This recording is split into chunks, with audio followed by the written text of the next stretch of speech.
Hello दोस्तों, स्वागत करता हूं मैं आपका एक बार फिर से इंजीनियर गुप्ता प्लेटफॉर्म पे। आज के इस वीडियो में हम समझेंगे कि वाटर सीमेंट रेशियो क्या होता है। ये बेसिकली समझिए कि वाटर सीमेंट रेशियो जो हमारा होता है, जैसे कंक्रीट जब बनता है तो कंक्रीट में वाटर सीमेंट रेशियो जो होता है वो मेनली हमारा क्या होता है,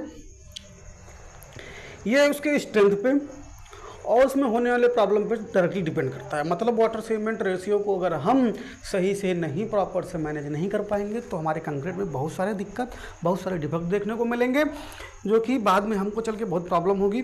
तो वाटर सीमेंट रेशियो को जानना और समझना और उसको रेंज को समझना ज़रूरी है, और जो कि IS कोड 456 के द्वारा बताया गया है उसके बारे में हम बात करेंगे। तो पहले हम किसकी बात करते हैं, वाटर सीमेंट रेशियो क्या होता है। तो अगर मैं कहूँ कि वाटर सीमेंट रेशियो, तो देखिए क्या है, इसके नाम से ही पता चल रहा है कि वाटर सीमेंट रेशियो मतलब वाटर बटे सीमेंट रेशियो निकालना है ना, वाटर सीमेंट रेशियो। अब यही होता है वाटर सीमेंट रेशियो। अब क्या, जब हम मिक्स बनाते हैं तो क्या होना चाहिए भैया कि वाटर सीमेंट रेशियो क्या होना चाहिए।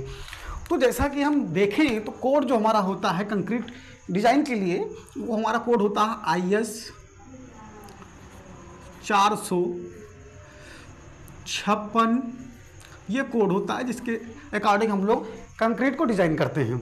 अब बात करें इसमें जो वाटर सीमेंट का जो रेशियो का जो दिया गया है, रेंज दिया गया, उन्होंने कहा कि इस रेशियो का मान 0.4 से लेकर के और 0.6 तक होना चाहिए। मतलब उन्होंने कहा कि इसकी वैल्यू जो होनी चाहिए वाटर सीमेंट रेशियो की, वो 0.4 से लेकर के 0.6 तक ही होनी चाहिए। अच्छा, वो ज़्यादा क्यों नहीं होनी चाहिए, कम क्यों नहीं चाहिए, उन्होंने रीज़न ये बताया। अगर कि कहा कि अगर वैल्यू कम हो जाती है तो जो हमारा कंक्रीट है, कंक्रीट में हमें हनी कॉम्बिंग स्ट्रक्चर देखने को मिलेगा। हनी कॉम्बिंग देखने को मिलेगा। ठीक, हनी कॉम्बिंग क्या होता है कि जैसे हमारे क्या होते हैं, जब हम कभी देखते हैं स्ट्रक्चर में बिखरे बिखरे में दिख रहे हैं कि कंक्रीट बिखरा बिखरा दिख रहा है, तो उसे हनी कॉम्बिंग कहते हैं। और उन्होंने कहा अगर ये ज़्यादा हो जाएगा तो क्या होगा, तो ज़्यादा हो जाएगा तो उन्होंने कहा कि ये कंक्रीट जो है वो अपनी स्ट्रेंथ को लूज कर देगी। क्या कर देगी, स्ट्रेंथ को लूज कर देगी, लूज कर देगी, अपनी स्ट्रेंथ जो है लूज कर देगी। तो इसीलिए जो है ना तो ज़्यादा होना चाहिए ना तो भैया कम होना चाहिए। ठीक है, बात हमने मान ली कि कोड ने ऐसे कहा। अच्छा समझ लिए, बेसिकली हम लोग अगर हम समझे, अपनी भाषा में समझे, तो देखिए क्या है कि ये देखिए, जब वाटर सीमेंट रेशियो 0.4 रहेगा तो यानी कि भैया इसमें कम पानी मिलाने की बात हो रही है, इसमें ज़्यादा पानी में, मतलब इससे ज़्यादा पानी नहीं मिलाना है, इससे कम पानी नहीं मिलाना है। ठीक, दोनों तरीके से देखना है। अच्छा, ज़्यादा पानी मिलाओगे तो क्या होगा, कंक्रीट में ज़्यादा पानी हो जाएगा।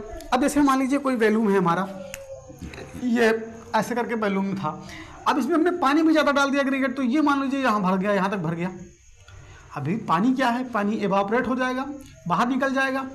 तो ये स्ट्रक्चर में पानी ज़्यादा है, तो स्ट्रक्चर में जब पानी ज़्यादा है तो क्या होगा, वो सूख के कंक्रीट क्रैक्स डेवलप कर लेगी, बारीक बारीक क्रैक्स डेवलप हो जाएंगे, अंदर बबल्स डेवलप हो जाएंगे। भैया जब कहते नहीं कि खाली जगह में तो पानी हो गया तो हवा होगा, तो पानी निकल जाएगा तो हवा बचेगा, तो कंक्रीट वीक हो जाएगी।